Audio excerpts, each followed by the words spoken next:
All right, y'all, we've got to discuss episode 19 of Dragon Ball Daima because holy crap. Also worth noting, Dragon Ball Super manga is back. That was not on my bingo card, but we'll talk about that coming up shortly too. I'll drop my review of that chapter a little bit later, but I want to talk about this episode because holy crap. Now, a lot of times when I get this excited about an episode, I run away with it, and I forget to do my, I guess, my numerical reviews. So right out of the gate, animation quality, I wanted like hell to give this a 10 out of 10. Because when it was on, damn was it on. It was a really great episode. There were just some little tiny, itty bitty, insignificant things that just irked me throughout the episode. They weren't big problems. They never really detracted from the episode, but and I get it. Once again, when it comes to animation, a lot of times you will have just some still frames and some. Anybody who watched like the recent season of Invincible, they talk about this a lot in that in the episode where he's at the comic convention. But basically, the long and the short of it is they're going to cut corners in other parts of the episode in order to really make the parts of the episode that really matter shine. My only frustration is it is so easy. It takes, extra minutes to kind of nail one little effect in some of these episodes, especially when you're making animation. You can easily put a character in the foreground, have something in the background, and just slightly modify the movement ever so slightly so it looks like it's on a three-dimensional plane. Or, at worst case scenario, take a shot of just a still frame and just slightly motion it. So there's a lot of anime series do this, and I want to see more of that. So any of just the regular still shots, for me, are negative marks. But there was so much to love about this episode. Last week I gave it a 10 out of 10. I don't think I could do it this week. I'm going to give it a 9.85 out of 10. Now, while that seems insanely nitpicky, it really is. And I feel like I want a 10 out of 10 episode. But when I see little tiny things like that, I have to take off fractions of a point. So I'm a 9.85. It's not a 10, but it's not a 9.75. It's not even a 9. It's just that nitpicky. But man, I'm telling you, when it was on, it was on. The music, 100% 10 out of 10. I was, oh man, when they did the instrumental of the opening, like, I was losing it. This episode, the Foley art, the music, everything about the audio was 10 out of 10. Knocked out of the park. Fantastic. I implore you to find a problem with anything in the audio in this episode. And I mean, when you, admittedly, I only watched the episode once. I want to come in and I want to get like my initial reactions and my enjoyment. I don't want to over nitpick it because I will go crazy and criticize it and ruin it for myself and everyone else. I want my initial like enthusiasm and enjoyment. This is the reaction I want to give y'all. So for me, without going too crazy, 10 out of 10 audio. Plot. Story. Things were a little predictable. Let's be fair. Things were a little predictable. But overall, I'm going to give, for the story, I'm going to give it a 9 out of 10. And I know it sounds like I'm just giving it high marks because of MFG, it's Dragon Ball. No. Go watch any of my reviews on any other series that I cover, and I will tell you guys, I will give it as fair a marks as I can without getting too nitty-gritty on it. But by and large, I loved this episode. There's a few little things here and there. Some plot convenience things, some power scaling things, and oh my gosh, it's Dragon Ball. I don't want to take too much off for power scaling because the power scaling is a bit weird, and we'll talk about it in the episode. But 9 out of 10 for the story and all that. I really don't. I think it's unfair to go much deeper with it than that, just because it is Dragon Ball. Anyway, argue with me in the comments if you think I'm being too lenient, or if somehow you think I'm being too critical. Nevertheless, I'm sure a lot of people think this is a 10 out of 10 episode, and I would love to say it is. I just have to at some point, stand my ground on certain things. So let's get into it now. Right away, if you have not watched this episode, you are about to get some mad spoilers. So pause us right here, hit that like button, subscribe if you haven't already, and come back to me after you've watched the episode, because believe me, I would rather you get this organically, take a little break. My metrics aren't going to hurt. I want you to get the most out of this episode. So, that said, I assume everyone's prepared for whatever they're going to get, because holy crap, this episode. So, right out of the gate from the last episode, we know that red Purunga looking dude was granting a wish. And the episode name is Betrayal. Now, was this Glorio betraying our group, or was this Glorio betraying Dr. Aranisu? I mean, it's a bit predictable, but of course he's betraying Dr. Aranisu. Everybody is back to their normal adult, or in Dende's case, whatever, forms. Everybody is back to normal. And because of that, like, Goku and Vegeta have all of their post-Dragon Ball Z power levels back. And man, I was floored. So, and I love it. I absolutely, guys, Vegeta, it is such, I know it is the lightest take. It is like the most vanilla whatever take in history. I love Vegeta. He's a great character, right? But the way he handles these situations is just my favorite. Because flat out, he's like, all right, Goku, you had your turn. Now it's my turn. And Goku's like, but nope, we're playing by your rules. You had your go. It is now my turn. Back up. And Vegeta goes in and just starts, laying hands on Goma. He is just beating the tar out of him. And in like short order, Vegeta just starts going Super Saiyan and powers all the way up to Super Saiyan 3, which we kind of knew was going to happen. But what I think is really interesting is, once again, I'm not going to go into like the power levels and, you know, the power, full-on power scaling and the multipliers from back in the day. Because we go back to like 20 years ago when they were still releasing content on it, you know, Super Saiyan 3 had X, Y, or Z multiplier, and I think that's out the window now. We know that Super Saiyan 3, just like any other Super Saiyan form, has, you know, different levels and different things. Remember when they were trying to achieve Super Saiyan 2 and they found that there was different forms of Super Saiyan 1. Super Saiyan 3 kind of seems to have something similar to that based on the different ways in which you're doing this. So, it's just, you can't say Super Saiyan 3 is blah over Super Saiyan. You can't say it's like, I think someone at one point in time said it was a 400 times multiplier, whatever. Like, you just can't say that anymore. But Super Saiyan 3 Vegeta was handling Goma way stronger, way more rugged than Goku in Super Saiyan 4 and his kid Super Saiyan 4 form ever was.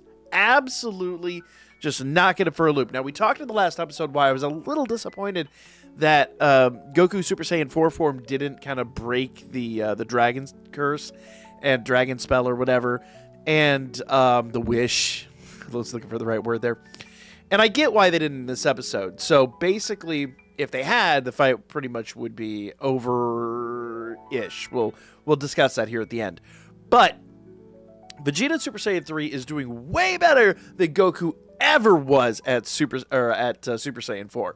Like, he is just literally knocks him through the arena, is just beating the tar out of him. Now, meanwhile, our heroes are all having their own little, discussion, and Goku's like, Vegeta's running out of stamina. He does not have much longer in Super Saiyan 3. So Super Saiyan 3 is still a stamina draw, which kind of explains, if you want to overthink it, why Vegeta's not used Super Saiyan 3 up to this point. The point with Super Saiyan 3 is go in there, hit him hard, get the fight over with. And that's really what Vegeta was trying to do. It's reasonable to think that Vegeta didn't even have access to Super Saiyan 3 until well after the Buu Saga. I'm sure that at some point, training with Goku, he's unlocked it off camera, and that's kind of why we never saw it before, and probably haven't seen it since, because, that in Super, the God Key and all that really just kind of made Super Saiyan 3 entirely irrelevant. But if you want to just drastically overthink it, anyway, I digress. Goku and Piccolo are having a discussion, and it's actually found out by Dr. Arnisu and Majin Buu, who, by the way, Majin Buu is like a power read, is like Johnny 5, like, got it.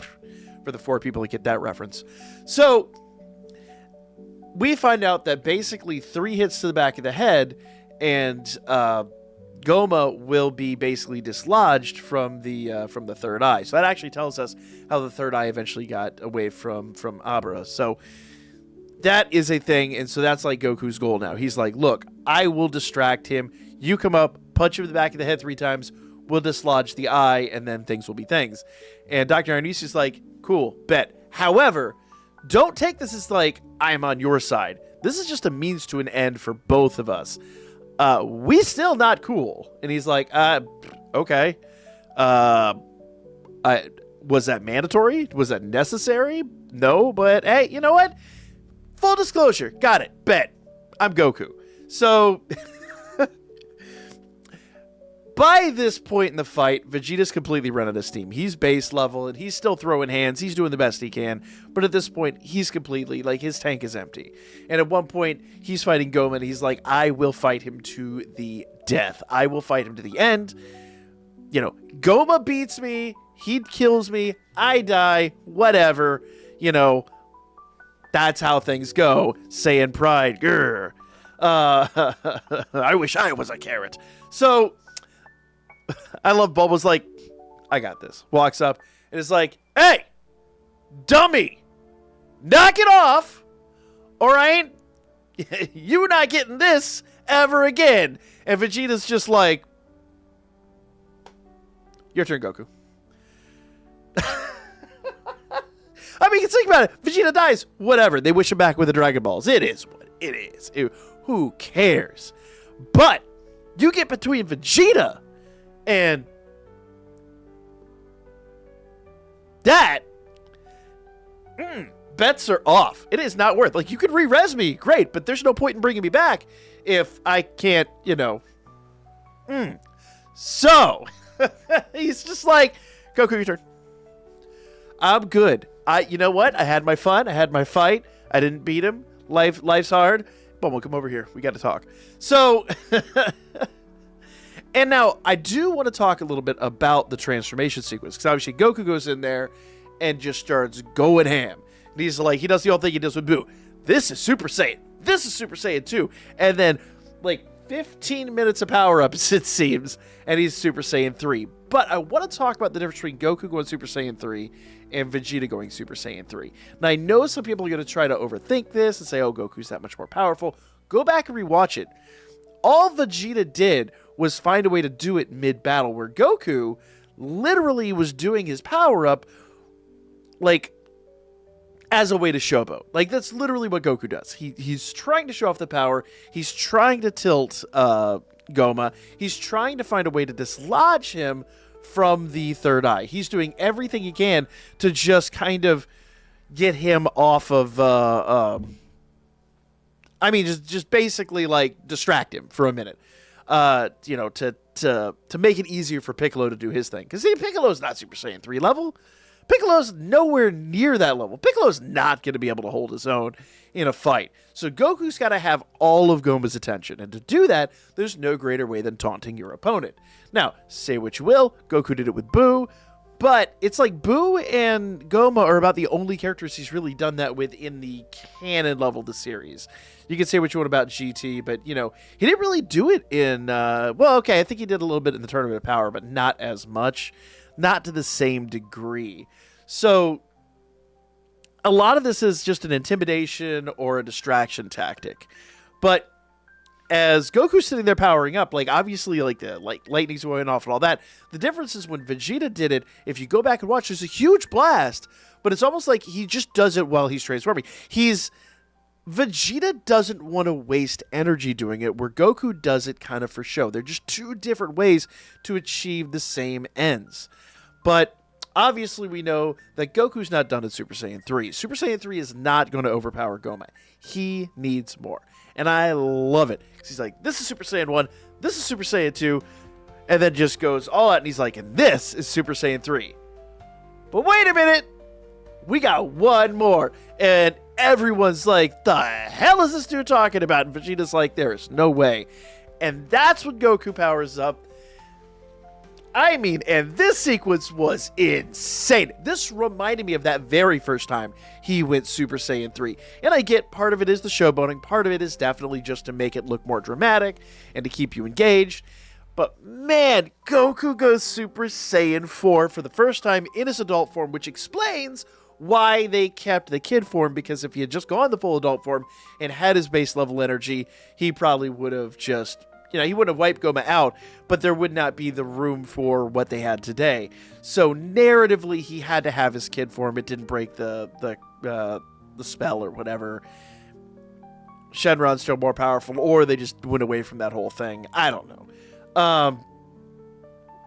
Does it leave a little bit of a plot hole? Sure. Shenron's mentioned it a couple times in Z that he can't, overpower this, or I think even in Super they had to use the Universal Dragon to unlock certain things because Shenron couldn't. And I mean, there's you could overthink it. I just would, plot convenience, sure, but it worked out. Like at the end of the day, it just worked out. It is what it is. I'll forgive it. That said, Goku goes Super Saiyan 4. And he's standing there. Everyone's in awe. Now, notice he doesn't call it Super Saiyan 4 per se. He gets right to the point. He walks right up on the pillar. He shows off his form. He shows off the big hands, the slight differences between that form and the GT form. He now does have the red hair. A lot of people were mentioning in the comments last week that it's like the Limit Breaker form. I don't think it's the Limit Breaker form per se. It's clearly inspired by the Limit Breaker form, but it's like somewhere halfway between like the Super Saiyan forms and the God Key. It's basically alluding to the God Key forms and whatever. I am pretty sure it's going to be explained away as a Demon Realm only form. Something they can only really do here is what I'm going to presume is going to happen. But he gets right up on the pillar. He does that epic pose, and he's like, and this is episode over. I mean, it didn't quite go down that way, but that's how it felt. That at the end of the day, that is pretty much how it went down, right? That is, for all intents and purposes, that is what it is. So the next episode is going to be insane. Am I maybe getting too excited? Am I enjoying this a little too much? Probably. But the next episode is going to be nuts. So at this point I need to go catch up on Super a little bit. I'm a little behind on the manga, so we're gonna do a little bit of catch up, and we're gonna talk about the new chapter that came out yesterday. I'll probably have that video out either later on today, probably maybe tomorrow, depending on how things play out. And I do have some Dokkan battle. We have to do some more Dokkan summons and things like that, so make sure you guys subscribe if you haven't already. Like the video if you were as hyped as I was. And we'll be back with more Dragon Ball Daima next week. Super coming up, and Dokkan Battle as often as we can wring that out.